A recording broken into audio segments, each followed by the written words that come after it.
Well, I know the cars aren't going to look right, but this is driving down US Highway 19 into Cherokee back in 1968. Or at least that's the way I'm trying to make it look. Anyway, this was the familiar road for people that might have left Maggie Valley on their way to Cherokee, North Carolina back in 1968 to visit a very popular place called Frontierland. And on the way in, you would come by this place called Santa's Land. Back in those days, these were some big attractions. The only one left right now is Santa's Land. Santa's Land is still a place that you can spend the day with your kids.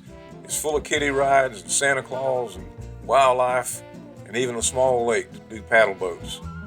But once you leave Santa Land, you come into Cherokee and you see this old familiar road coming in. Things look a lot different than they did back when Frontierland was here. As a matter of fact, you can see it's no longer here. Frontierland existed from 1964 to 1982. By the 1980s, the park was renovated and rebranded as a water amusement park called Water World, and it closed for the last time in 1986. Harrah's was proposed in 1994, and it opened its doors on November 13, 1997.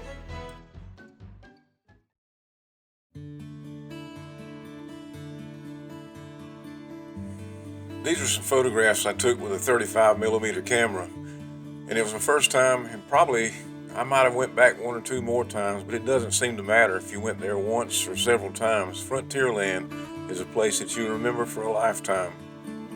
Somehow I knew when I was riding those gondolas, the aerial cars that went into Frontierland, that I was looking at something that might not be there forever.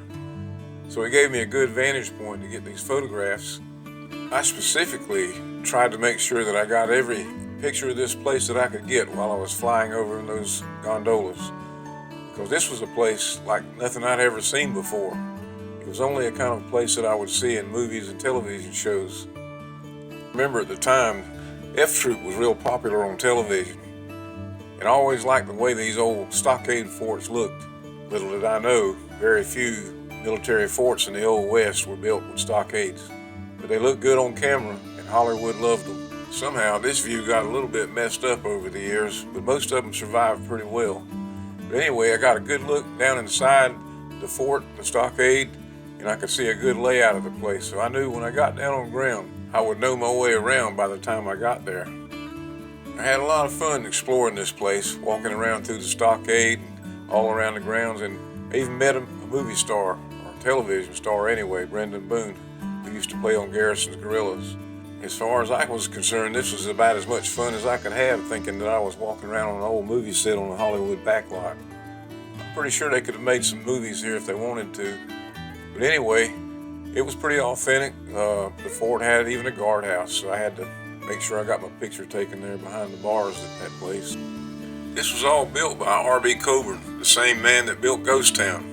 And also, he had Russell Pearson. Russell's experience from working in Hollywood made him have all the talents he needed to put together a pretty authentic looking Western theme park, or at least the way we thought it should look. They brought in 10,000 cypress logs from Florida to build Fort Cherokee. When the park opened in 1964, a full day's stay cost $2 for an adult and $1 for children.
Here's a little bonus for you.